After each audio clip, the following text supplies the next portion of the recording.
Chers amis, chers petits Gaulois, chers abonnés et tous les autres, je suis très heureux de vous accueillir pour ce deuxième documentaire de notre série sur les terroirs de France. Au cours de ce film documentaire, nous allons réaliser une recette, et pas n'importe laquelle, une terrine de sanglier. Pour la terrine de sanglier, il nous faut évidemment de la viande de sanglier. Bien souvent, la viande de gibier, elle vient de l'autre bout de la planète. La viande de cerf, par exemple, elle vient de Nouvelle-Zélande. Toutes les viandes de cerf qu'on trouve en France viennent de Nouvelle-Zélande, ce qui est quand même un peu dramatique et qui me brise un peu le cœur. Et il y a des entreprises comme Venandi qui proposent de la viande de gibier de nos chasses françaises. C'est un peu compliqué d'avoir des viandes de chasse françaises puisque la réglementation initialement autorise d'utiliser la viande de gibier chassé pour les chasseurs, mais pas pour le commerce. C'est assez contraignant, il faut des vétérinaires qui certifient les qualités sanitaires des carcasses. Et Venandi, ils font ce pari.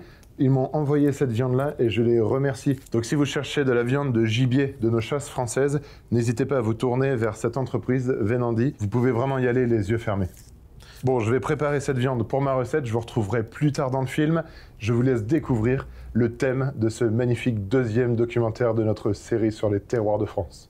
Beaucoup de cuisine de terroir que j'aime bien faire, touche à la forêt. Ça peut être les champignons, les châtaignes, etc. Mais par-dessus tout, il y a quelque chose que j'admire énormément dans la forêt, c'est qu'elle symbolise, selon moi, l'apogée de la nature. C'est-à-dire que si l'homme venait à disparaître, au fur et à mesure des siècles et des millénaires, la totalité du monde, ou en tout cas de la France, à part les zones de marécage et les zones de montagne en haute altitude, tout redeviendrait forêt. Du coup, elle est, selon moi, l'apogée de la nature la plus pure. Et en même temps, la forêt n'a jamais été complètement naturelle, parce que des milliers d'hommes et de femmes ont façonné cette forêt, ont vécu avec, et dans l'imaginaire collectif, on a tendance à croire que la forêt se portait très bien dans les premiers temps, dans l'Antiquité ou jusqu'au Moyen-Âge, mais en fait, quand on regarde un petit peu de plus près, la forêt ne s'est jamais aussi bien portée qu'aujourd'hui en France.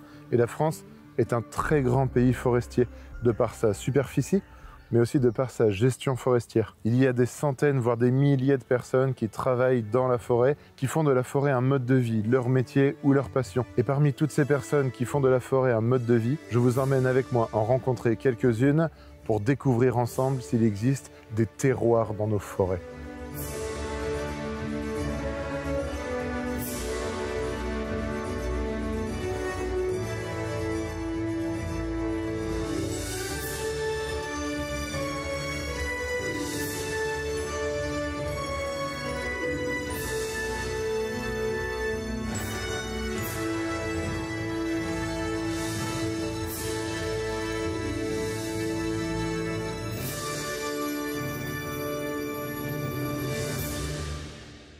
Salut Jordan.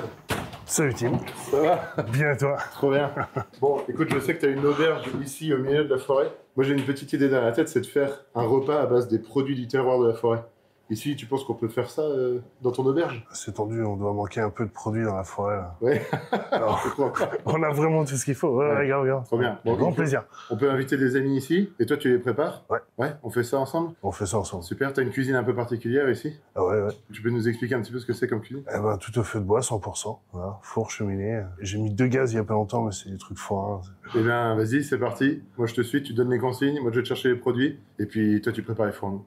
Ok. Ça te va? Merci Jordan. À toutes. Ouais.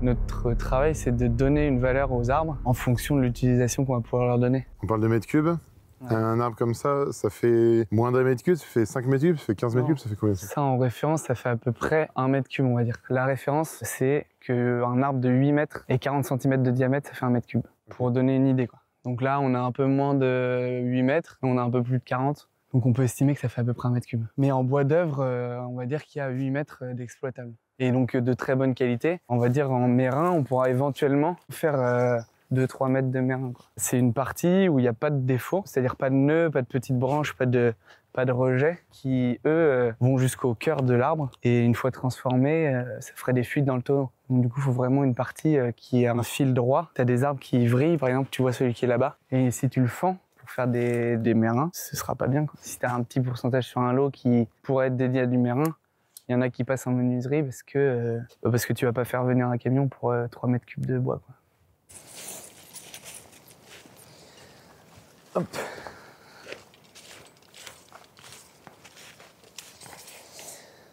Donc là, par exemple, ça fait 5,50 m. On prend le diamètre milieu. «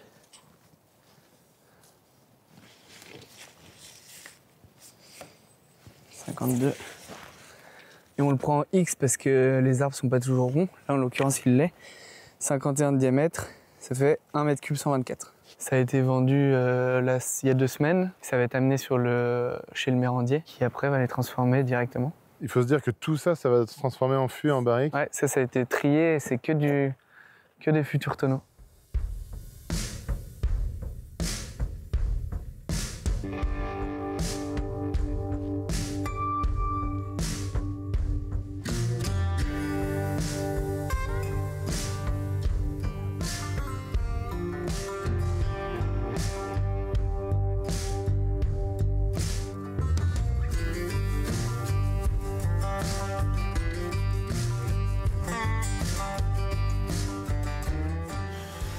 C'est une étape qui est un peu dure quand on est apprenti parce qu'en fait c'est la main gauche qui tient le cercle, qui tient tout le bois. Et ce qui était marrant, c'est que quand j'étais à l'école de tonnellerie, tous les apprentis on essayait de monter nos fûts comme ça. Donc la première fois, le premier il se casse la gueule, le deuxième il se casse la gueule. Bon.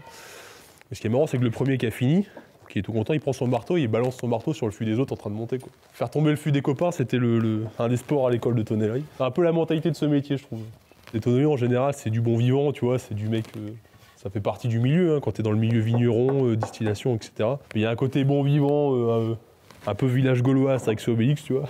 Ça fait des bonnes ambiances, quoi. Bon, des fois, ça se fout sur la gueule parce que le poisson il est pas frais, mais. T'évites de mettre toutes les larges au même endroit parce que ça risquerait de faire un plat, si tu veux, sur ton fût. Et tu mets pas toutes les petites au même endroit parce que ça ferait une pointe. Donc, pour que le fût soit le plus rond possible et le plus homogène possible, on répartit. Alors moi, là, je fais un fût de 400 litres. Alors comment je sais qu'il fait 400 litres, hein, les codes des fûts en France, c'est très traditionnel. C'est-à-dire que tu as le fût traditionnel de Bordeaux qui fait 225 litres, tu as le fût traditionnel de Bourgogne qui fait 228 litres, tu vois. Souvent adapté à son alcool local. Il y a même un terroir des fûts, tu vois. Là, tu vois, mon cercle, il est pas plein, là, donc je vais rajouter un peu de bois. Est-ce qu'on pourrait changer celle-là, par exemple? C'est pas mal, ça. Alors après, c'est l'habitude. Moi, je sais comment je dois remplir mon cercle. C'est une question d'habitude. Mais si on met trop de bois, il faut taper beaucoup, c'est fatigant. Si on ne met pas assez, le fût est trop petit, les cercles ne servent pas bien. C'est l'habitude pour savoir quand il y a assez de bois.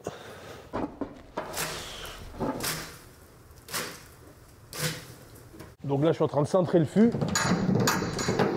C'est-à-dire qu'à la base, le fût, il était comme on appelle ça un robe. C'est-à-dire que les douelles étaient droites. Et du coup, pour lui faire prendre sa forme de fût, il faut les plier. Il faut y aller doucement parce que si on y va trop vite, que le bois prend pas le temps de bien se plier, on a tendance à casser les douelles. Donc il faut prendre le temps. Une douelle, c'est une des lames de bois qui constitue le fût. En fait, moi, je reçois des mérins et à partir du moment où j'ai fait la première étape de fabrication, on appelle plus ça un mérin, on appelle ça une douelle. Ou une douve en fonction de quelle région on vient. Parce qu'en fait, en France, la tonnellerie, c'est divisé en deux. Et toute la partie ouest de la France, donc Bretagne, Normandie, Cognac, Bordeaux, on appelle ça une douelle. Et si vous allez dans le côté continental, les terres, donc la Champagne, la Bourgogne, le Mâconnais, ils appellent plutôt ça une douve.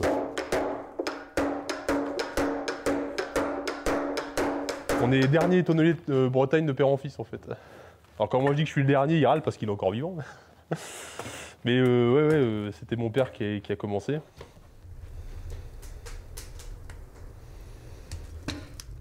Ce qui est en train de se passer, ça s'appelle le bousinage. Le bousinage, c'est la cuisson du fût, si tu veux. Si je devais donner un équivalent, je dirais la cuisson. Parce que donc, en fonction de comment je vais cuire le fût, je vais avoir différents résultats aromatiques. Donc, en fonction de quel alcool on va mettre dedans, donc là, on va nous dire, tiens, je vais mettre cet alcool-là, je veux ça comme résultat. Nous, on va pouvoir adapter en disant, tiens, cet alcool-là, il faut qu'on dégrade beaucoup les tanins ou pas, etc., etc. C'est là qu'on va savoir comment on va le chauffer. Et donc là, c'est parti pour plus de 2 heures, plus de 220 degrés. Ce qui fait l'étanchéité entre les pièces de bois, c'est le serrage à chaud. Donc, tant qu'il est chaud, moi, je vais sortir et là, je vais resserrer tous les cercles.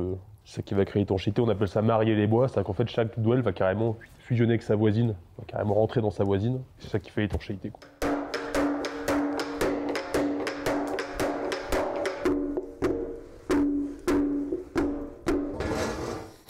Alors là, je mets un couvercle, parce que du coup, ça empêche la chaleur de sortir, ça fait comme un effet four. Ça permet que le bois monte très haut en température, là, pour qu'il s'enflamme.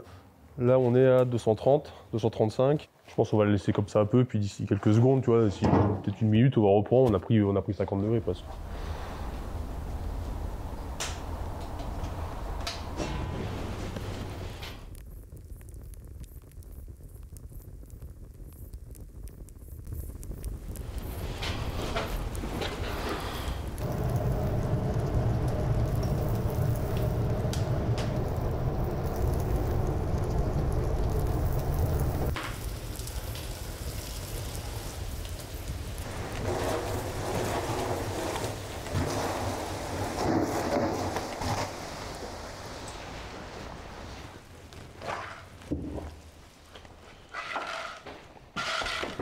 Alors attention, parce que le fût est chaud. Tout ce que je fais, ça prend une minute dans l'industrie. Ils arrivent, une grosse machine, ça sert tout. Quand on le fait à la main, c'est un peu plus fatigant.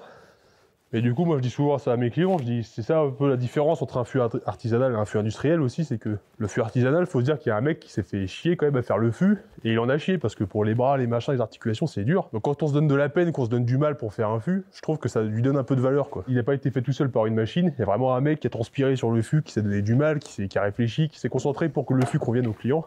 Et je trouve que c'est ça qui fait que l'artisanat en tonnellerie, en fait, n'a pas trop à craindre de l'industrie, parce qu'aujourd'hui, c'est un peu à la mode, tu vois. Enfin, la mode, c'est pas ça le mot, mais les gens ont envie de ça, quoi. Ils ont envie vraiment que, ils commandent un fût, ils ont envie qu'il y ait un mec qui soit donné du mal pour faire leur fût, tu vois. Alors que dans l'industrie, bon, t'achètes un fût, c'est les machines qui l'ont fait, tu vois.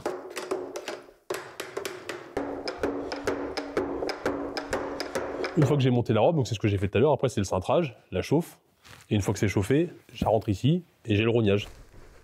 On appelle ça le rognage, ça va faire le taillage en haut, donc la rainure qui va accueillir le fond, si tu veux, en gros.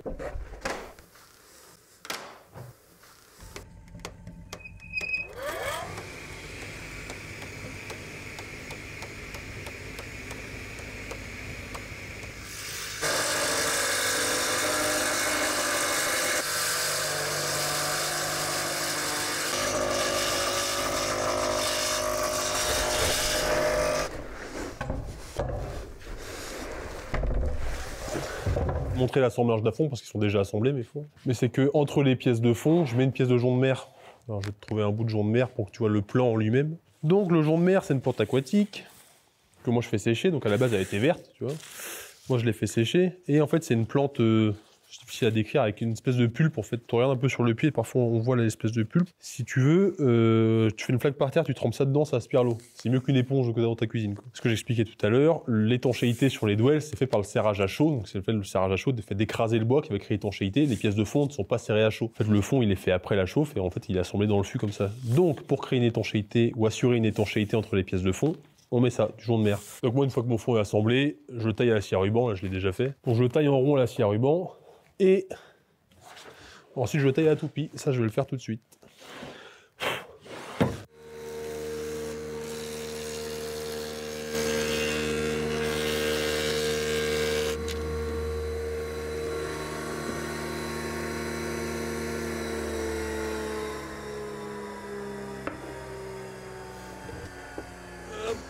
Alors là, je fais une espèce de pâte à base de farine et d'eau.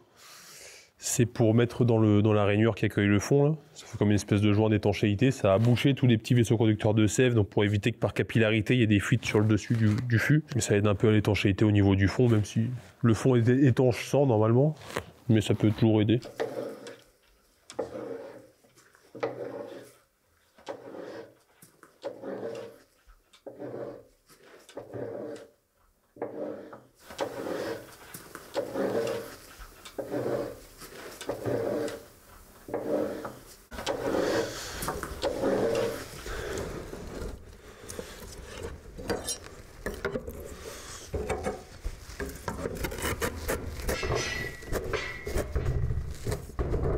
Alors tu vois, quand je te dis que c'est rigide,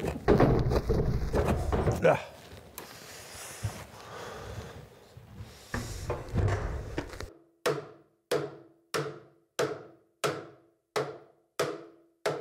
Nous, les tonneliers, on a une façon de voir le bois qui est particulière. On voit le bois pour le goût qu'il va donner. Là où quelqu'un qui fabrique des instruments de musique, il va entendre comment le bois sonne, il va entendre le bois. Nous, on va goûter le bois. Je vais vous dire que moi, j'ai vu des bûcherons qui connaissaient bien la tonnerie abattre des arbres et au moment de l'abattage, aller chercher les copeaux du cœur de l'arbre pour sentir les copeaux, pour déjà sentir quel arôme vont se dégager de l'arbre dans la barrique. Donc il y a quand même cette notion-là où on voit le goût. Et effectivement, comme deux raisins qui poussent à deux endroits différents vont faire deux vins différents, l'arbre qui prend dans la terre ce qu'il nourrit va être différent d'un endroit à l'autre.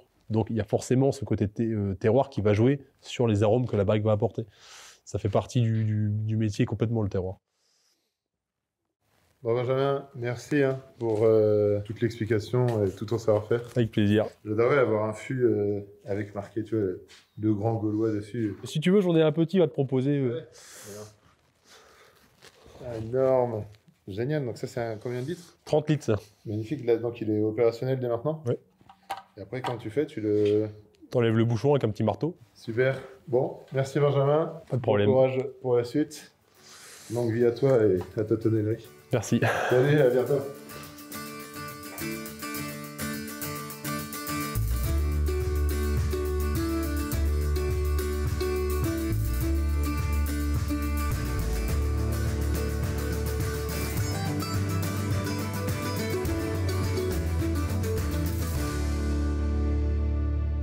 On a mélangé les essences de vigne, donc Gamay, Caux, Merlot, et on a bien sûr mélangé les arbres. C'est aléatoire, mais quand même, moi, ça c'est par exemple c'est un prunus, là c'est un poirier sauvage en fait. L'arbre, c'est, allez, on va dire, pour faire simple, c'est moitié dehors, moitié dessous. Hein. Et ce qui est dessous, nous, c'est ce qu'on cherche. Ça fait remonter l'eau par capillarité. Ça va énormément amender nos sols en matière organique. Je suis content d'avoir des arbres dans mon cadre de travail. Et ça nourrit mon sol. Et mon terroir, si mon terroir, c'est mon sol, bah, il me faut un sol vivant. La réflexion au domaine, c'est du sol à la plante. Si tu veux des beaux raisins, commence par avoir un sol qui fonctionne. Déjà, là, pouf, tu as fait le boulot, quoi. Donc les premiers sont arrivés en 2020, le dernier bébé là c'est 2024, c'est cette année quoi. C'est un matériau très noble et puis qui avec du temps nous donne des super résultats. Par contre c'est pas du tout un souhait d'avoir une aromatique boisée dans les vins. Donc on les a fait tourner les premières années, on les a patinés quoi, sur des pièces qu'on assemblait après dans des grandes masses pour complètement estomper, gommer l'effet boisé. Et puis maintenant ils sont bien patinés, c'est cool. Je pense qu'on a progressé aussi dans la façon dont on les utilise parce que le 2024 qui est neuf, je pense que j'ai mis la matière qu'il fallait. Et étonnamment, c'est que depuis cette année qu'on fait des élevages de rouge. On a fait tourner que des blancs. Et c'est des grosses douelles là, de 47 mm, donc c'est du fût taillé pour la durée ça. On les entretient et on va les garder le plus longtemps possible. Ouais, Vincent, je reçois des amis demain pour le repas. Est-ce que tu penses que je peux te prendre un petit peu de vin dans mon tonneau? Avec plaisir, sois le bienvenu. Ah, super. Bah, comment tu veux qu'on procède du coup? Bien, on va aller directement tirer ça à la cuve alors. Hein. Super, allez, je te suis.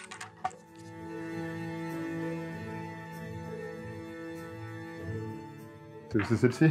Allez. Je vais mettre un entonnoir pour que ça... Hop. Vas-y, je te tiens. On y va. C'est beau. Allez, c'est parti. Allez, doucement, pas trop vite pour pas que ça éclabousse toute la compagnie. Et voilà. C'est parfait.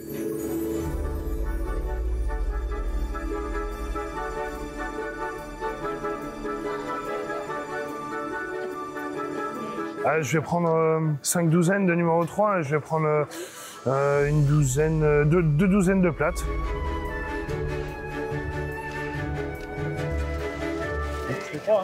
Ouais, c'est ça. Ou 45, c'est bon. Très bien, merci. Pour les caddies. Merci. Merci, bon dimanche. Bon dimanche. Salut.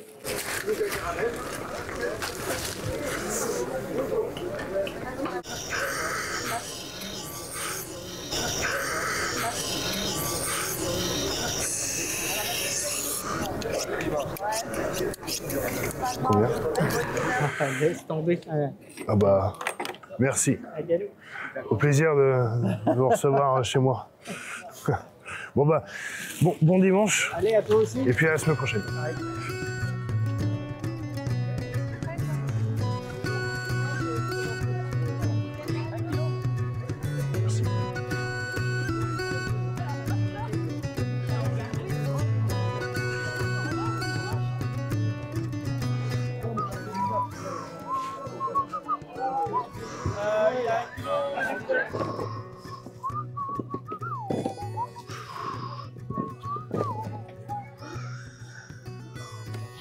Bon bah merci pour ces beaux produits. Tout va bien? Ouais, merci, bon dimanche, salut.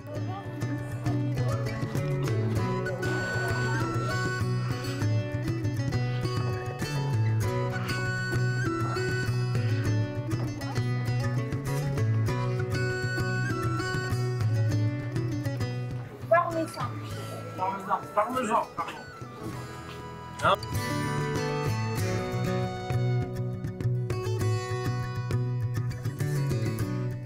Ouais, c'est vrai, de plus en plus nombreux. Au début, tu étais tout seul.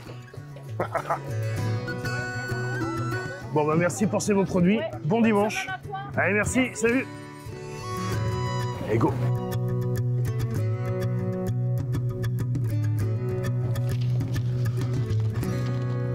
Le pain. Bonjour Reine-Mère, infiniment merci pour cette eau saine et délicieuse.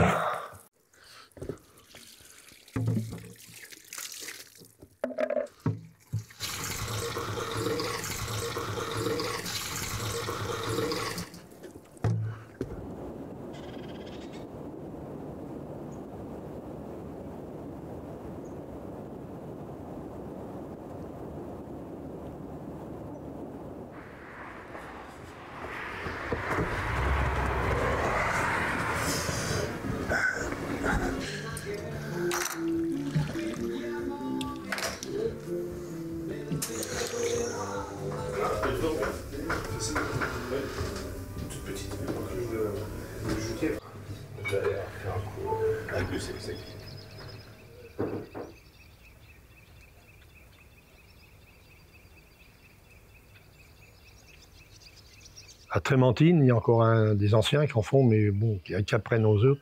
Ils ne travaillent pas comme moi, quoi.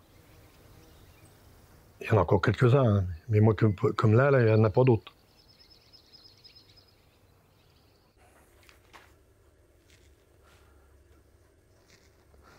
C'est le commencement de l'osier.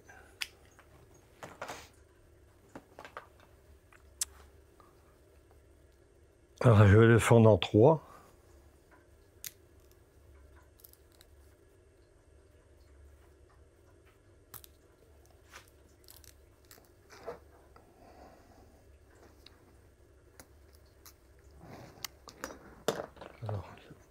Là, j'appelle ça le fan-pion.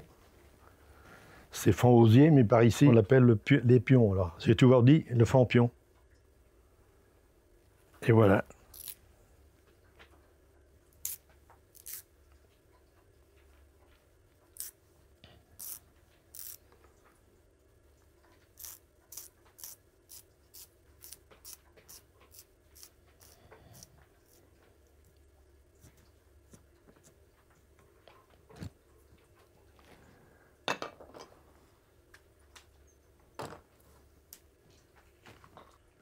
Et là, on commence par l'aplanissage. Vous voyez?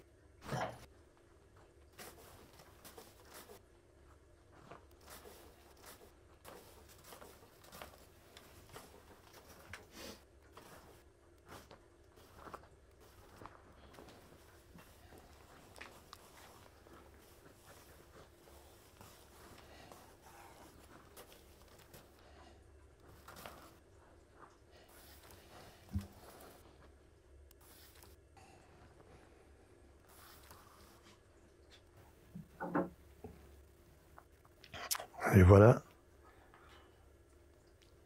On va l'habiller à sa façon. On part toujours à la finition derrière.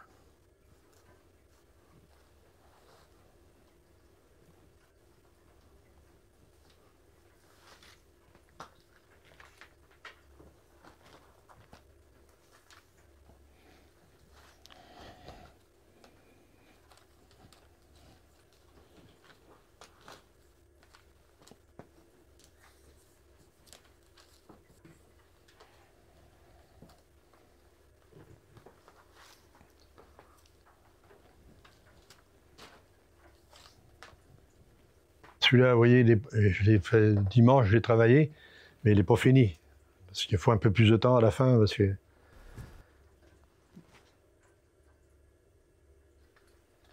Ben, j'ai des petites combines, tout va bien. Pour récupérer toujours, je remets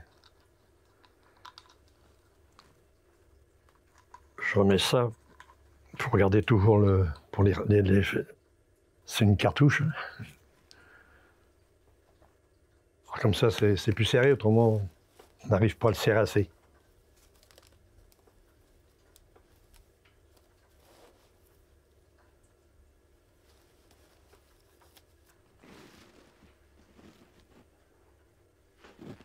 Ah, j'ai pas pris mon chapeau. On va le prendre à présent. Je l'avais mis exprès. Bien, félicitations, vous êtes mémoire vivante de campagne. Oui, ben c'est l'avenir, c'est pour ça que je dis aux jeunes, il faut qu'ils viennent voir pour continuer, quoi. Je suis content de regarder des jeunes qui s'intéressent en ce moment, hein, parce que moi je ne vais pas continuer longtemps non plus, hein, parce que je fatigue. C'est pour faire un grand comme j'ai fait là-bas, il faut quand même forcer, oui. Alors j'avais le poil, et puis je travaillais sur le poil, la mesure, quoi.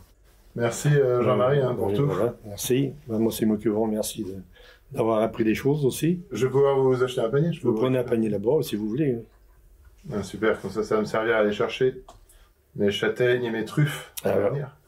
Attention, les truffes c'est autre chose, ça. Vous avez un chien, hein? Moi non, mais je pense qu'il y a quelqu'un qui est spécialisé qui va pouvoir nous montrer. Ah oui, d'accord.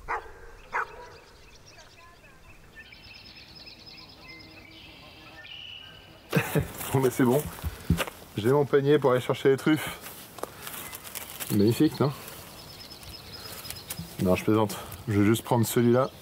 Celui-là, je vais lui laisser. Hop là.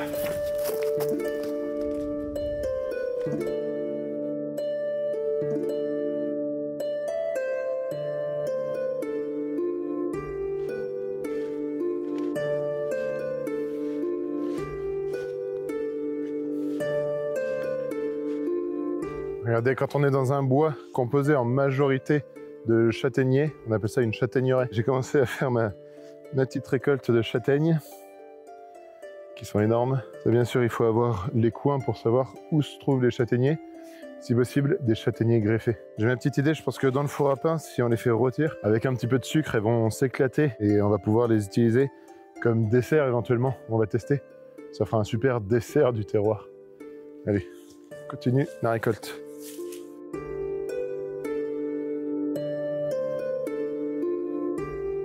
Dans les années 50, on a considéré l'arbre comme l'ennemi de l'agriculture parce qu'on voulait tout rationaliser, avoir des grandes parcelles de 50 hectares parce qu'on voulait des gros tracteurs, des gros outils et il fallait que ça aille vite. L'arbre, en fait, il a un rôle à jouer qui est prépondérant au niveau de l'équilibre agronomique de nos parcelles. Et il a un rôle hyper important dans notre façon de travailler. C'est-à-dire qu'en fait, l'arbre, c'est pas juste l'obstacle devant le tracteur. Il va avoir un rôle sur la flore, sur tous les animaux qui vont vivre autour de lui, avec lui. Et ça a un impact énorme sur l'ensemble des surfaces que l'on peut travailler. Tu prends, comment dire, les vieilles photos aériennes des années 50. Il en existe sur Internet, on peut voir. Et en fait, quand tu regardes où étaient les haies, et ben, les anciens, ils étaient pas si bêtes. En fait, ils mettaient des arbres là où il fallait en mettre. Parce que la terre est pas la même 2 mètres plus loin. Et en fait, ils coupaient les parcelles comme ça. Et bien, en fait, auprès de toutes les fermes, ils ont greffé, mais partout, des châtaigniers. Et en fait, ça a donné naissance à une variété locale, qui était un marron, donc une grosse châtaigne. Puis ça s'est oublié, parce que c'est des techniques très particulières de greffer le châtaignier. Et donc nous, en fait, comme on travaille autour du bocage, on a planté ces porte-greffes-là, alors qui sont là sous forme de verger, mais dans l'idée, c'est qu'ensuite, les agriculteurs puissent remettre ça dans les haies, en agroforesterie, et relancer, en fait, une production de châtaignes, parce que ça n'empêche pas de produire autre chose à côté, autour, parce qu'aujourd'hui, on redonne du sens, on retrouve le sens, la fécondité du retour de l'arbre au milieu de nos fermes en replantant des arbres fruitiers tels qu'on est là.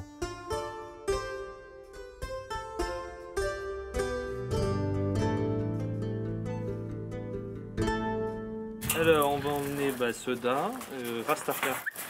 Soda. Non, Vista. On y va. Allez, c'est parti.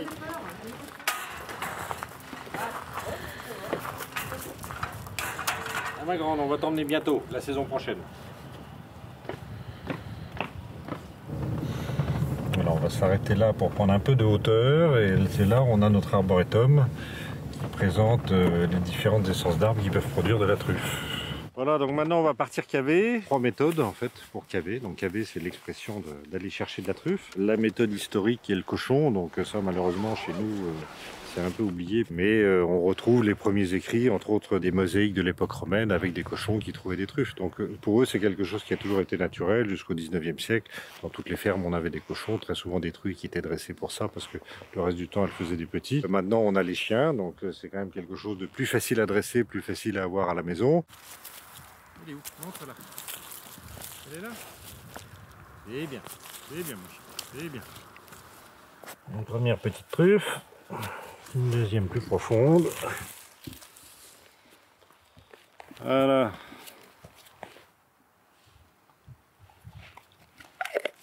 C'est bien. Comment la Lafayette? Oh oui, t'es un bon chien, oh t'es un bon chien, tiens. Sans toi on ferait pas grand chose, hein. Généralement, on caniffe toujours un petit peu. Et là, on voit ce beau veinage noir. C'est indispensable. Quand la truffe naît, en fait, elle est complètement rouge à l'extérieur et blanche à l'intérieur. Et c'est avec les premières gelées qu'elle va prendre sa couleur de noir comme ça. Et là, au mois de janvier, c'est vraiment là où elle est top. C'est important d'avoir des truffes qui soient canifées pour s'assurer du veinage. Si on était sur de la brumale, on aurait un veinage qui serait beaucoup plus grossier, un peu plus grise. La truffe de Chine, en revanche, c'est un peu comme les faux sacs Vuitton, c'est-à-dire qu'elle en a l'aspect mais pas la saveur, en fait. J'étais pas du tout destiné à ça parce que j'ai fait une école de commerce, j'ai passé 15 ans dans l'univers de la mode et du luxe. Donc ici on a pain d'Alep, pain noir juste à côté. Là on a des tilleuls qui marchent très bien également pour la truffe, des cis, des cèdres. Un peu plus loin, des charmes, noisetiers, chênes pour les principales essences. Puis après ça, moi aussi à titre expérimental pour voir s'il y a des essences qui sont plus productives que d'autres. Le but ultime, c'est de voir, sachant que c'est un échange symbiotique entre un arbre et la truffe, on sait qu'il y a des différences de terroir, bien évidemment, comme pour la vigne, mais est-ce que en fonction de l'arbre, ça va apporter un parfum légèrement différent à la truffe? Ce sera l'objectif de cet exercice.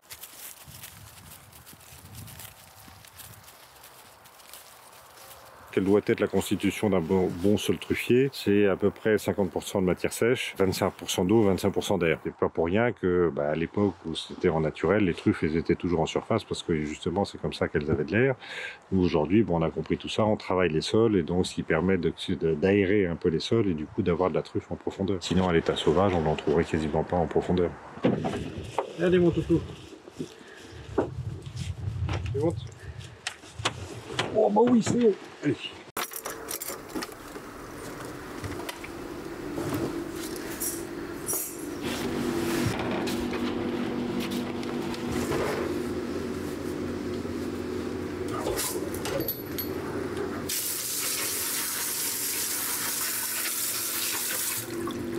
On prend la brosse. La truffe, ça doit être ferme. Dans le sud de la France, elles sont juste vaguement brossées, souvent en terre. Nous ici, les truffes sont systématiquement ce qu'on appelle lavé, brossé, canifé. Voilà, donc on a une truffe sans terre, sinon ça fait cher la terre. La sécher un tout petit peu. Voilà. Après ça, on va la canifer. On a bien la marbrure encore, donc c'est une truffe qui, elle, n'a pas souffert du gel. Quelques beaux spécimens de truffe, entièrement lavés. Là, par exemple, on a vraiment de la très très belle truffe, bien noire. On voit bien là. Voilà, 438 grammes. Celle-ci un peu plus petite. 354. Quand on consomme soi-même, il vaut mieux acheter un morceau de truffe qu'une truffe entière.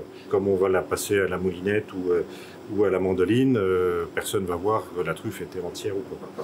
Entre une truffe noire ici et celle-ci qui est complètement blanche, c'est la même truffe, on est sur la truffe noire du Périgord, mais là on est sur quelque chose de qualité, là on est sur quelque chose qui va être racheté par les industriels, mis dans des produits à la truffe à hauteur de 1%.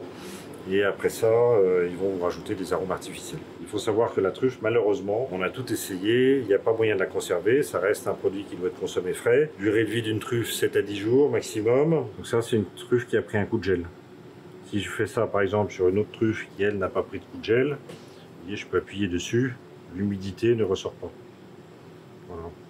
Donc là, la truffe est bonne. Ici, celle-ci, elle a pris un coup de gel. Donc normalement, elle est impropre à la consommation. Si je regarde de l'autre côté, vous voyez, c'est pareil. Là, c'est mou, j'appuie dessus, il y a de l'eau qui ressort. Donc ça, c'est pas une truffe qu'on va vendre.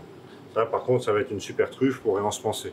Nous exploitons 65 hectares de truffières qu'on a plantées, plus de 18 000 arbres, entièrement conduits en agriculture biologique. On exploite essentiellement la Tuber melanosporum, ce qu'on appelle communément la truffe noire du Périgord. J'ai planté mes premiers arbres en 1996. C'est une affaire familiale, mais on a également nos chiens qui vivent, comme dit ma femme, on vit chez nos chiens. Dans l'absolu, n'importe quelle race peut faire l'affaire. C'est vraiment, pour beaucoup de chiens, c'est quelque chose de naturel. Pour vous donner une idée, dans les amis trufficulteurs, ça va du teckel au Saint-Bernard, donc c'est vraiment vaste comme taille de chien. La trufficulture, c'est d'abord un métier de passion. Il ne faut pas faire ça pour essayer de faire fortune. On s'imagine que parce que c'est un prix élevé, on va tout de suite devenir roi du pétrole. Non, non, ça, on oublie. Il faut rester passionné. On est dans un environnement qui est quand même pas évident tous les jours. Quand la pluie tombe à l'horizontale, il faut y aller aussi. Donc, faut bien réfléchir quand on fait ça. Il faut attendre quasiment 10 ans avant de réussir à produire de la truffe. Donc, pendant ce temps-là, il faut entretenir, etc. Donc, on va perdre de l'argent. Nous, c'était le cas. On a perdu de l'argent pendant 10 ans. On le savait depuis le début. Le monde de la mode et le monde de la truffe, ça reste un univers de luxe. Mais la grande différence, c'est que l'acte d'achat de la mode est un acte égoïste. On achète pour soi. Alors que la truffe, quand on l'achète pour partager. Donc, on est dans un monde de partage avec des grands moments de convivialité. Et c'est ce qui rend le produit très appréciable.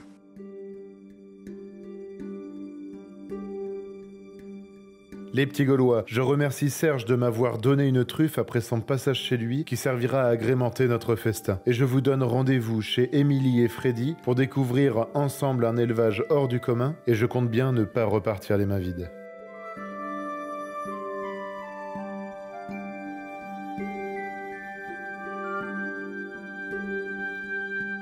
Donc l'élevage de cerfs, il a commencé en 1995 avec 3 biches et un cerf, avec un petit hectare de parc grillagé à 2 mètres de haut. C'est mes parents qui ont eu cette idée-là par passion, donc avec tous les éléments nécessaires pour pouvoir élever, c'est-à-dire autorisation et numéro d'élevage. Donc aujourd'hui, on arrive à 70 biches en production avec 3 grands cerfs reproducteurs. On élève jusqu'à 18 mois les daguets, donc le jeune daguet, qu'on voit. Qu'eux, ils sont essentiellement abattus pour les fêtes de fin d'année. Ce qui est intéressant ici, c'est qu'on retrouve les bois de notre premier cerf qu'on a eu au début de l'élevage, et ça représente l'évolution d'un et du même cerf. Et quand ils naissent, ils sont enfants, et d'après deviennent daguets, donc de 1 à 2 ans. Et après, premier trophée, deuxième, troisième, là il arrive à 5 ans, et dans les 20, j'ai 6 ans.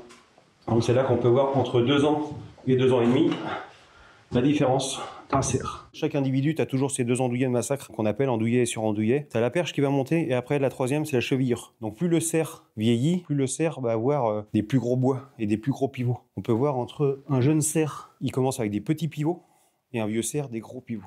On se pose toujours cette question, quand est-ce que ça s'arrête de s'agrandir? Donc en général, c'est à partir de 10-12 ans. Là, ils ont vraiment les plus beaux trophées, plus grands bois. Et après, on dit que ça ravale, donc ça rebaisse. Ce qu'il faut savoir, c'est que les bois du cerf poussent grâce aux hormones de reproduction. Plus les cerfs ils sont forts, plus ils ont une harde de biches, un troupeau. C'est là qu'ils ont le plus d'hormones pour pouvoir reproduire, donc ils ont les plus beaux bois. Et au bout d'un certain âge, ils peuvent plus reproduire autant de biches, donc ils ont moins d'hormones de reproduction, donc les bois sont beaucoup moins gros. Donc au résultat, si vous castrez un cerf, le cerf n'aura pas de bois sur la tête. Donc il perd ses bois à la mi-mars et après ça repousse en 4 mois, en 120 jours. On va compter 1 cm par jour. Et après, à partir de juillet, c'est là que le velours, le bois de cerf est vraiment bien formé.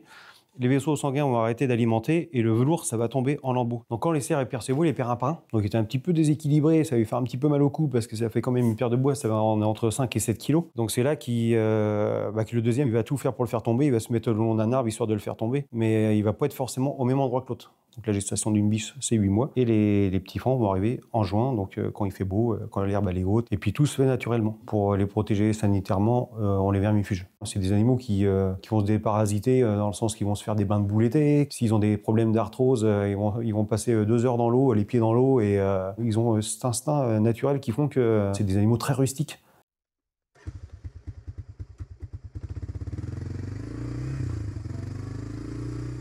Ça, c'est des animaux, tu leur fais un beau bâtiment en bois et tout ça, tu n'en auras pas une qui rentre dedans. C'est des animaux qui sont toujours dehors. Donc là, tous ces animaux-là, toutes ces biches-là sont censées être pleines. Et normalement, un petit devrait arriver au mois de juin. Dans 15 jours, ils seront sevrés des biches. Parce que ce qu'il faut savoir, c'est que là, même les petits, là, qui ont 6 mois, ils têtent encore sur leur mère. Ils ont encore besoin de téter. Donc nous, on va les sevrer. Et après, on mettra tous les mâles ensemble. Donc il y aura tout un lot de 30, ils seront une bonne trentaine normalement. Normalement, j'ai attendu, là, on a eu 70 naissances. Donc là, il y aura une trentaine de mâles qui seront ensemble, bagués, et qui seront dagués. Et qui serviront, là, c'est un beau mâle là qu'on a juste devant. Là. On voit qu'il a le poil bien noir là.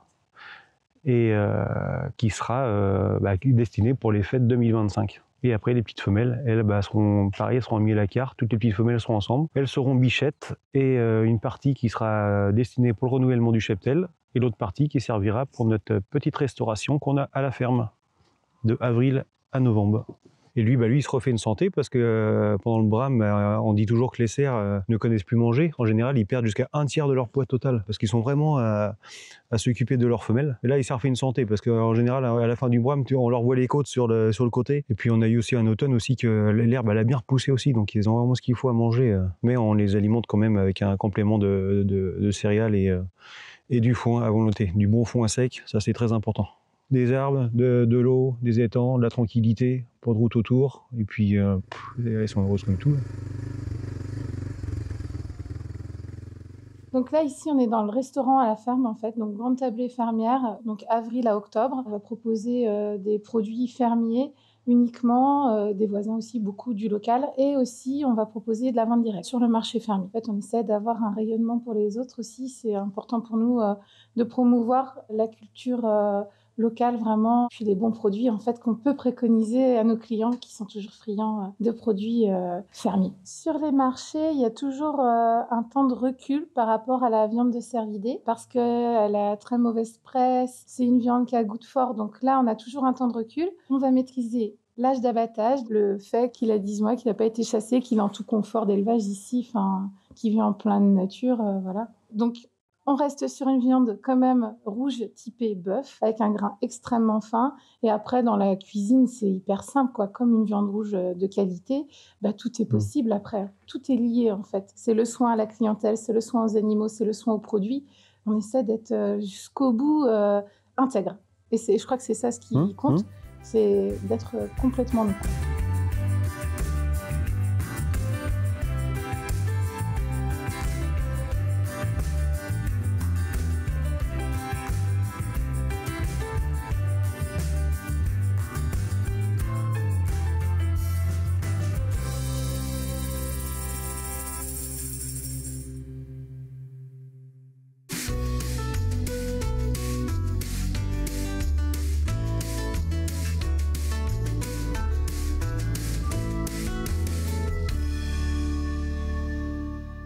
Chers amis, j'ai décidé de nommer ce troisième chapitre la cynégétique. Est-ce que vous savez ce que c'est la cynégétique? C'est le nom qu'on donne pour regrouper tout l'univers de la chasse. Alors certes, moi je suis chasseur, j'ai mon permis de chasse depuis mes 18 ans, mais mon objectif c'est pas de faire un documentaire pro-chasse, parce qu'on a tous notre sensibilité, et ce n'est pas un documentaire pour les chasseurs, c'est un documentaire pour tous ceux qui aiment la nature et les terroirs qu'on y trouve. Mais on ne peut pas parler des terroirs de la forêt sans rencontrer des chasseurs. J'ai souhaité rencontrer pour ce chapitre des chasseurs qui ont une technique de chasse très particulière. Vous allez voir, on les appelle des bécassiers. Ils vont chasser la bécasse. C'est un oiseau fascinant. Je me souviens, étant jeune, d'avoir un livre entier sur la bécasse, 350 pages sur un petit oiseau grand comme ça. Il y a quand même peu d'oiseaux qui peuvent avoir un ouvrage aussi conséquent. Et c'est pas le seul ouvrage, il y en a eu des dizaines des ouvrages sur la bécasse. C'est un oiseau très rusé, migrateur, qui passe très peu de temps en France, 1 mois, 2 mois, 3 mois maximum, et qui fait rêver énormément de chasseurs. Pour le chasser, il faut obligatoirement un chien, et pas n'importe lesquels, il faut la catégorie des chiens d'arrêt. Ce sont des chiens très particuliers qui, quand ils sentent le gibier, s'arrêtent et préviennent le chasseur, leur propriétaire, leur maître, de où se trouve le gibier. Quand le chasseur se rapproche de son chien, il peut lui dire d'aller faire lever la bécasse s'envole, et là on a entre 1 et 3 secondes pour la tirer, parce que dans un milieu très fermé comme la forêt, eh bien elle disparaît très rapidement au milieu des arbres. Donc dans ce chapitre, on va rencontrer les bécassiers. Vous allez voir, il y a une jeune chienne qui fait son premier arrêt. C'est vraiment un moment unique pour un conducteur de chien d'arrêt. Ensuite, ils iront partager ces bécasses avec une technique traditionnelle de cuisson de la bécasse, qui est la bécasse à la ficelle. Et enfin, je cuisinerai pour vous la recette de la terrine de sanglier. J'espère que vous allez apprécier. Attention, c'est un chapitre très gourmand.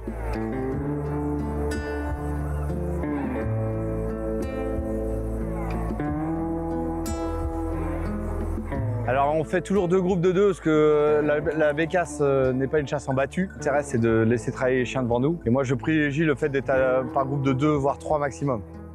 Le seul moyen de goûter à la bécasse, c'est de la chasser exactement, et du reste, son commerce est strictement interdit. Donc, on ne peut manger les bécasses que ceux qui les tuent. Pareil, en restauration, on ne peut manger notre bécasse au restaurant que si on amène au restaurateur ses propres bécasses, ce qui est autorisé. Les quotas sont très stricts. C'est 3 bécasses par semaine et par chasseur, et dans une limite de 30 par saison. Mais en réalité, personne ne fait ces 30 bécasses. Si vous êtes vraiment un bécassier passionné, vous n'allez pas contribuer au déclin de l'espèce, donc vous allez vous autoréguler vous-même. Et nous, on a une gestion ici sur ce territoire qui est extrêmement extensive. C'est-à-dire que l'endroit où vous êtes allé ce matin, on n'y retournera que 2 à 3 fois maximum par saison. Tu veux que je fasse voler? Non mais attends, c'est parti non? C'est parti ça. La chance de voir une bécasse est extrêmement liée au fait que vous allez la déranger. Plus vous la dérangez, plus elle va partir. En l'occurrence, elle a de la place pour se mettre, donc elle ira à côté, ce qui est logique. Et ce qu'on apprend aussi, c'est que à la bécasse, c'est pas à peine d'avoir des cartouches dans ton fusil, puisque le chien, par essence, te dit quand il y a une bécasse, donc tu as largement le temps de mettre les cartouches dans ton fusil. Alors tu vois, c'est ça la bécasse. Si ça se trouve, on va être une demi-heure sans rien. C'est vraiment la quête. C'est ça qui est intéressant.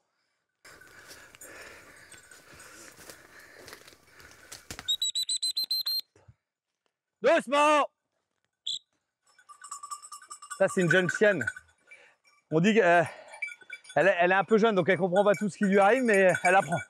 Allez, viens, on y va, on y retourne. Attention. Attention. La petite, vous avez vu comment? Oh là! Elle l'arrête. Là, elle là. Oh, c'est beau ça. Là. Elle est devant là. Alors on peut la tirer et pas arrêter, mais la tradition veut, et surtout le respect de l'animal veut qu'on la tire à l'arrêt des chiens, et c'est aussi très bien pour les chiens parce qu'ils comprennent dans ces cas-là.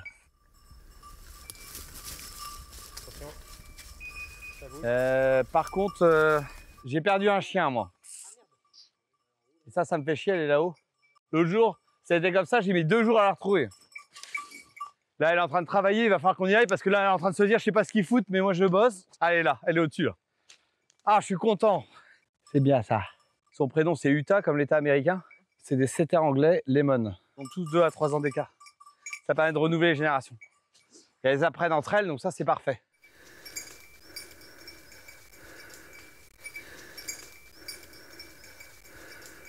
Et Utah, elle a fait son premier arrêt de bécasse toute seule. Ah, ma jeune chienne, c'est trop beau. Et ma jeune chienne déclarée, là, regarde. Premier arrêt. Ah, je suis content. Elle est où? Elle est où? Elle est où? Ah là là! Bien. Ah, elle est déclarée, cool. Ah, cool. Donc la jeune chienne qui a un peu plus d'1 an, là, 1 an et demi, elle a arrêté sa première bécasse. Donc on dit qu'elle est déclarée. Très bien. Donc c'est pour ça que je suis très content.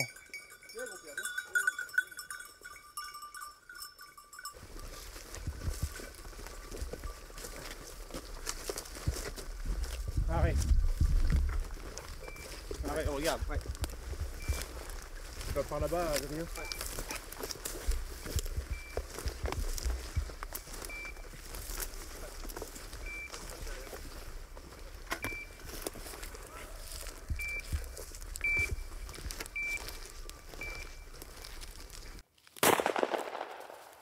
Viens, Nemo, viens, mon compère. Viens.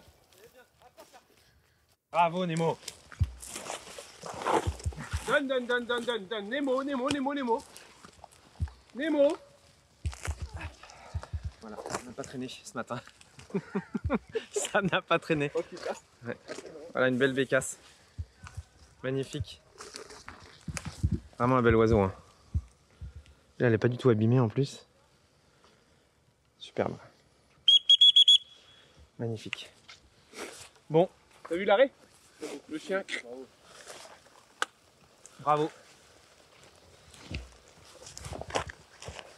Tous les oiseaux qu'on tue sont déclarés. Donc chaque bécasse qui est tuée est déclarée, soit avec un carnet bécasse, ça c'est un peu la méthode à l'ancienne, où on décolle une bague et on l'accroche à la patte. Maintenant, depuis quelques années, il y a une application qui s'appelle ChasseAdapt, où on la déclare sur l'application en temps réel. On déclare l'heure du prélèvement et le département. Il propose même maintenant de prendre en photo l'oiseau pour essayer d'évaluer un petit peu son âge. Hop, et voilà, là il est déclaré. Allez, viens. Hop, hop, hop, hop, hop. Viens là. Ouais. Allez, c'est bien. Allez. Je suis agriculteur et accessoirement chasseur de bécasses passionné depuis mon enfance où je suivais mon père dans les landes de Pimpon. Je chasse quasiment que ça à tir. Je ne chasse pas ni le gros et accessoirement quelques chasses au perdant en début de saison, mais à partir du 1er novembre où elle commence à arriver, je chasse exclusivement à la bécasse.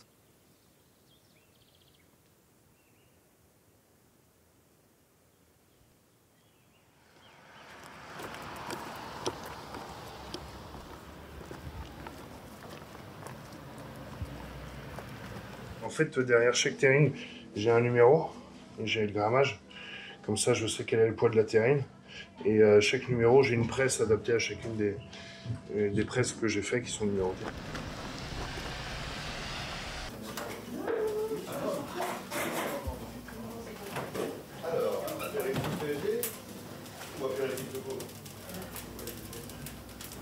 Ça, voilà les bécasses. Merci pour ces beaux produits. Je t'en prie.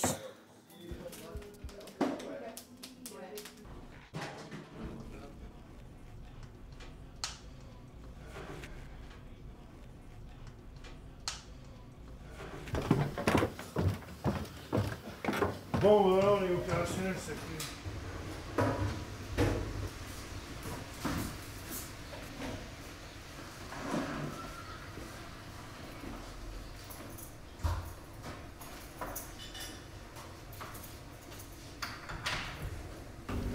Élevage local.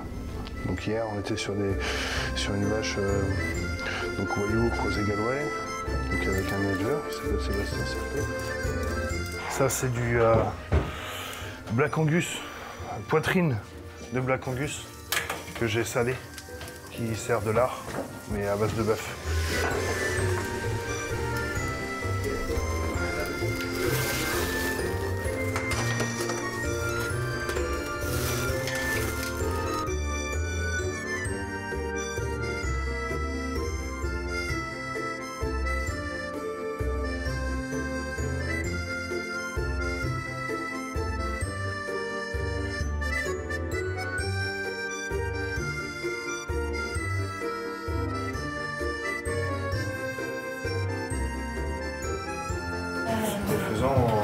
On passe à l'apéro. Je finis ça et après je démarre la fricasse. Bon bah bienvenue chez moi du coup. Ouais, t'as vu, on a bien bossé. Hein. Ouais, pas mal, pas mal. Du chou fermenté. Du chou de bonne provenance évidemment, avec du sel de bonne provenance également.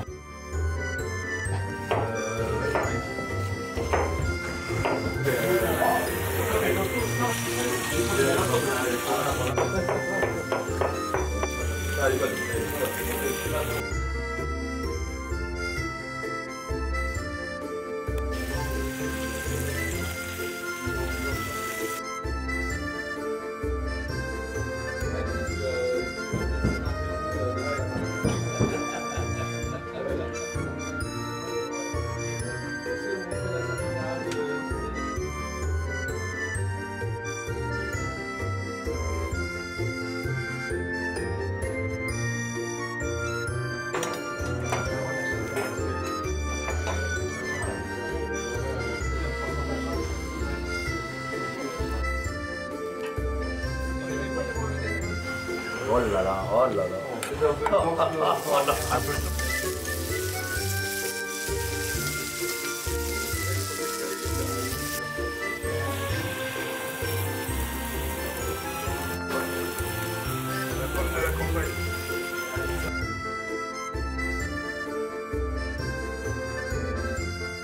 Ah, t'as fait plus de bécasses, toi, clairement.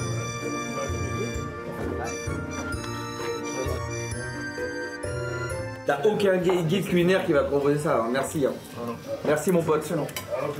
Ah ouais, franchement, c'est énorme. Voilà la journée. À la bécasse. À la bécasse. Et en plus, on a retrouvé notre chienne, donc on trinque à la chienne retrouvée. Et à la bécasse. Merci Jordan. Merci Christo. C'est l'armée qui s'occupe de ça? Ouais, c'est une chasse de l'armée, c'est un pilote, c'est organisation militaire. Le mec il dit. Salut. Nous voici arrivés au moment phare de ce troisième chapitre, puisque nous allons faire la recette de terrine de sanglier. Pourquoi terrine? Qu'est-ce que ça veut dire? Ça veut dire que je le fais dans un plat en terre cuite. L'étymologie terrine, ça vient du plat en terre cuite. Si je faisais la même recette dans un plat en verre, par exemple, ce serait une verrine de sanglier. Et même si on va suivre la même recette, à l'intérieur, on n'appellerait pas ça de la terrine, mais du pâté. En fait, la terrine et le pâté, c'est la même recette initiale, c'est juste le plat dans lequel vous faites cuire votre préparation et le mode de cuisson qui vont différer. Bon, quels sont mes ingrédients pour cette terrine de sanglier? Eh bien sûr, j'ai ma viande de sanglier de nos chasses françaises. Ça m'a été envoyé par Vénandi, qui fait de la viande de gibier français. Cette viande, je l'ai mise à mariner dans du vin rouge. C'est une très bonne marinade, puisqu'il faut un milieu acide pour la marinade. Donc vous pouvez prendre un vin avec beaucoup d'acidité, par exemple, un vin de Loire. Moi, j'ai pris un Chinon. Ensuite, pour le reste, je vais prendre du foie. Là, moi, j'ai du foie de cochon. Ensuite, j'ai de la chair à saucisse. Et enfin, en viande, eh bien, j'ai mon lard pour faire des bardes de lard qu'on va poser sur la terrine à la place de la crépine. Mais on pourrait utiliser de la crépine. Au niveau des quantités, j'ai 2 kg de viande de sanglier, j'ai 500 g de chair à saucisse, 500 g de lard et 300 g de foie de cochon. Et pour le reste de la recette, eh bien j'ai un peu d'ail, une échalote, un oignon, un peu de romarin du jardin, j'ai du vin de noix fait maison, mais vous pouvez mettre de l'armagnac par exemple. Ensuite, vous pouvez mettre des baies, des baies roses par exemple, ou du poivre, ça marche très bien. Et moi j'ai des petites graines de moutarde. Du pain pour utiliser la mie de pain, un œuf ou deux du jardin, et le plus important, c'est un petit vin blanc. Pourquoi? Parce qu'il ne faut pas se laisser abattre et il faut se servir un petit verre pour rester concentré tout au long de la recette.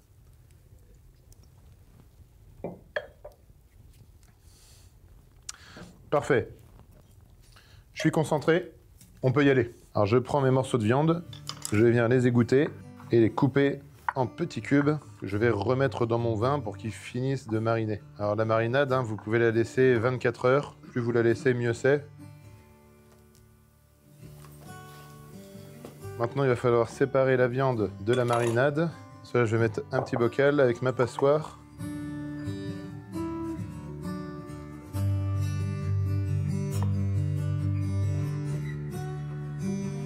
Je vais pouvoir réserver le reste de ma marinade dans mon plat en verre. Je remets mes morceaux de sanglier et je réserve. Je vais pouvoir passer à la suite. Donc je vais prendre le foie du cochon et idem, je viens le couper en morceaux. Hop là, je l'incorpore. Ensuite, ma chair à saucisse, elle est déjà hachée, je vais pouvoir la mettre aussi. Enfin, je vais pouvoir mettre mon lard de cochon. Donc là, il faut 500 g que je vais découiner et je vais enlever. Vous savez, il y a des petits morceaux d'os qui restent, comme dans les rillons.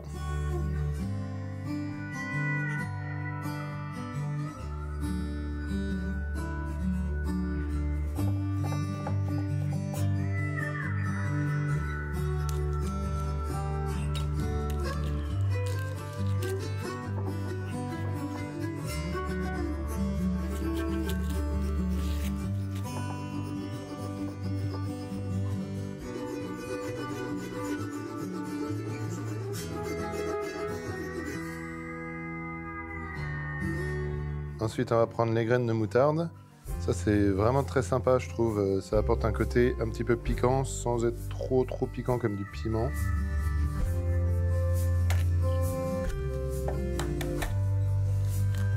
Et du sel.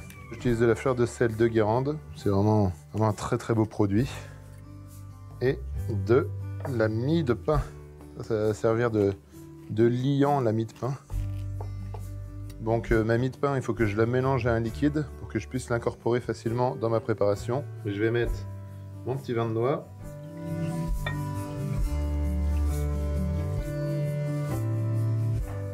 Alors moi c'est du pain au sarrasin. Toujours on va essayer d'aller chercher du goût parce que la terrine, le pâté, c'est une recette où on ne va pas valoriser des morceaux très nobles. Donc on prend souvent des viandes qui sont relativement neutres en goût. Donc dans les ingrédients que vous allez utiliser, essayez toujours d'aller chercher les ingrédients qui ont du goût. Ça, je l'incorpore à la préparation. Et c'est parti pour mélanger toute ma préparation. Alors là, je vais faire quelque chose de pas très ragoûtant, mais néanmoins assez utile. C'est que je vais devoir mélanger avec les mains. Alors vous nettoyez bien les mains avant. parce qu'il y a la farce du cochon, bien qui reste en gros morceaux comme ça. Avec la cuillère, j'y arriverai pas. Donc, petite étape importante, on mélange bien le tout. En tout cas, ça commence à sentir vraiment très bon. Très sympa. C'est bon signe pour la cuisson juste après. Alors ça, c'est un plat d'hiver, parce que c'est un plat de saison de chasse. L'avantage, c'est qu'une fois que vous l'avez fait, en terrine, vous pouvez la consommer dans les 10 jours. Vous la stérilisez après dans des bocaux, et bien vous pouvez la conserver toute l'année. Hop là. Eh bien, on va être pas mal. Je vais me laver les mains et on met notre préparation dans la terrine pour la cuisson. Là, on la met au fond. On tasse bien la terrine au fond, sinon ça va faire des trous d'air.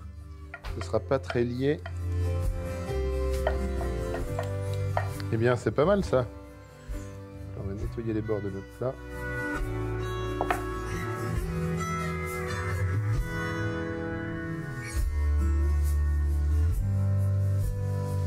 Et voilà mes chers amis, vous avez votre terrine de sanglier fin prête à la cuisson. Ça part en bain-marie et je vous montre ce que ça donne en sortie de cuisson.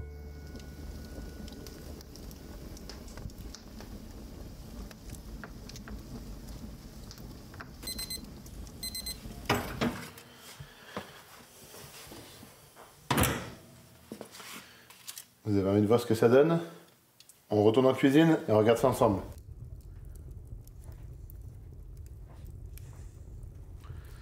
Oh là là là là, ça sent extrêmement bon. Regardez ce qu'il y a à l'intérieur. Oh, magnifique, regardez, il y a encore tout le jus qui est autour et qui va se transformer en gelée à condition de le laisser reposer un petit peu au frais. Et ça tombe bien parce que ça va correspondre au bon moment pour retrouver nos amis chez Jordan. Allez, je mets ça au frais et on se retrouve chez Jordan.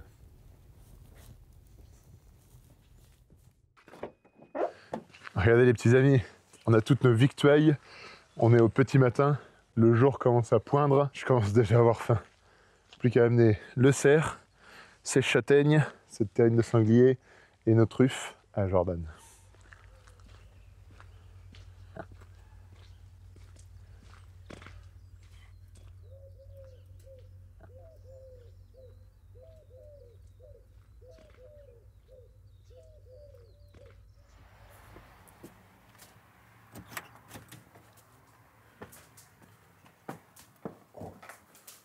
Tiens Jordan.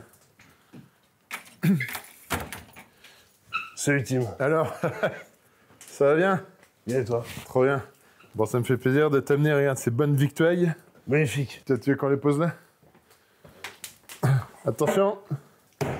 Voilà, regarde ça. Une belle gigue, tu vois, de daguet d'un jeune cerf qu'on allait chercher chez des éleveurs. Et puis là, tu as la terrine de sanglier qu'on a faite avec toutes les petites châtaignes. Ça te convient? Très bien, c'est pour le petit-déj, la terrine. Ouais, exactement.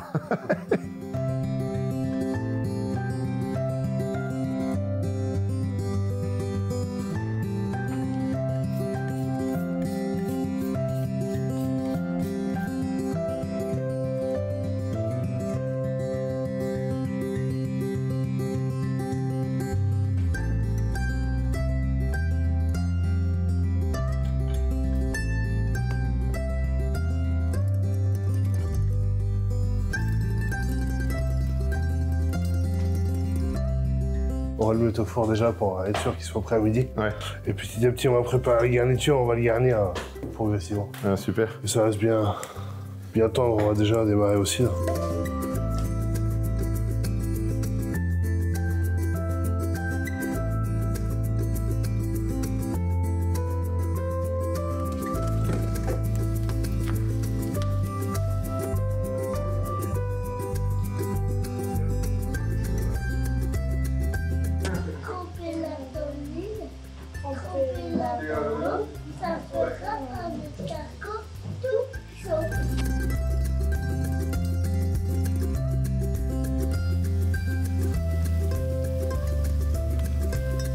Allons voir si le cerf commence à dorer. On va quand même le retourner.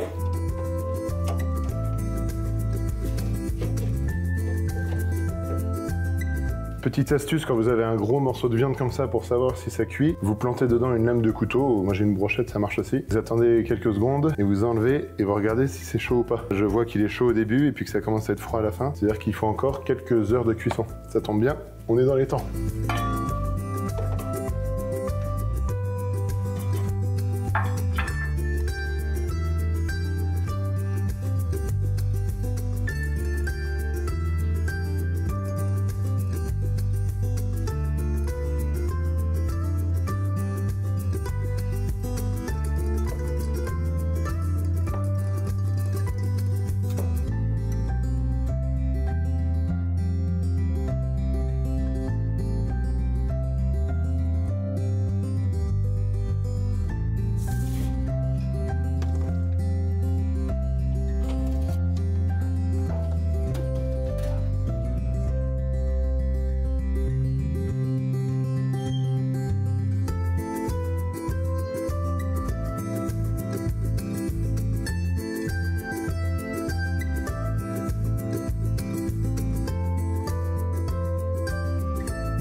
Voilà, attention les gouttes, pardon.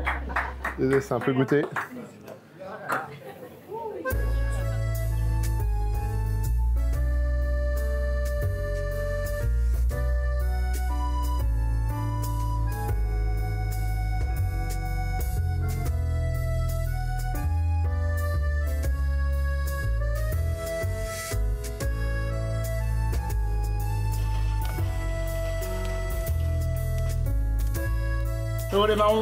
Chaud les marrons chauds. Regarde ça, ça va être parfait ça, je pense.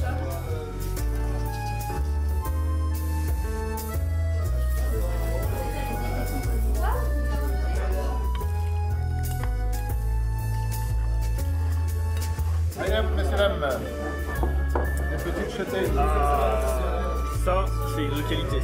Un peu de sucre au fond, si vous voulez. Les amis, eh bien, trinquons à notre terroir des forêts et merci d'être venus aujourd'hui pour partager tous ces mets avec nous. À la vôtre. Merci. Merci la forêt. Et merci la forêt.